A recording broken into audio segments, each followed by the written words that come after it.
Naigo og magnitude 7 nga linog ang dakong bahin sa North ug Central Luzon kaganinang alas 8:43 sa buntag.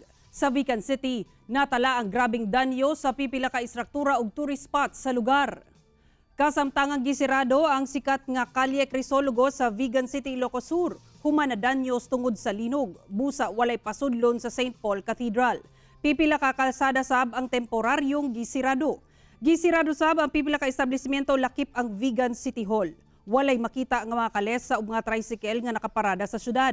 Nakaalerto sa tubangan sa City Hall ang mga personahe sa CDRRMO. Nagpadayon ang assessment sa Provincial Tourism Office sa mga tourist spot ug pipila pa kanadanyo sa linog. Gisiguro sa mga buhatan nga mapaspasan ang rehabilitasyon ug assessment sa lugar alang sa seguridad sa mga turista.